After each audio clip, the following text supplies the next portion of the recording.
welcome to Selfie Torah. Clothing. We all wear it, I hope. We all buy it. We all spend time on it. But how important is clothing really? How much time, effort, and thought should we put in our clothing? Well, clearly the Torah puts some kind of emphasis on it because this entire week's Torah reading, Tetzaveh, is all about one man's clothing, his wardrobe. Now, it was a really cool wardrobe. It was blinged out. But one of the things in his wardrobe was a belt. And I had some bad luck with belts.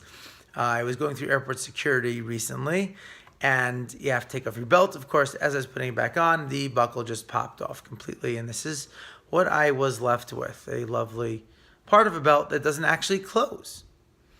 Well, I just read an article, fascinating article, where there is a public school in Tokyo, public school, whole area actually in Tokyo, a district, that is now requiring for their school uniforms manufactured by Giorgio Armani.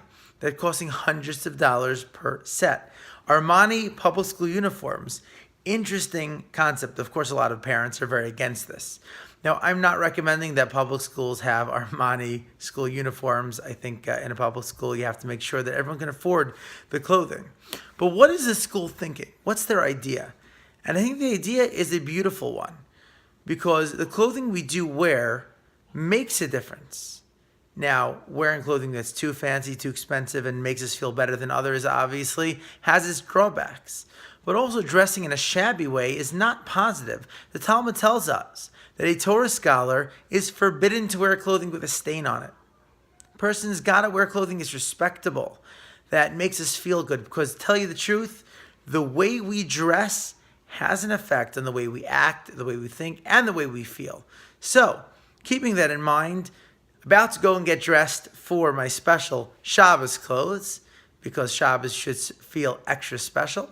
When we pray, we should feel extra special, and that's why we do wear special clothing for prayer as well, like the talit, and I try to wear a jacket when I pray as well. Keep that in mind. Make sure your clothing is clean, is neat, and that is appropriate for whatever it is you're trying to accomplish, and have a Nagila Shabbat.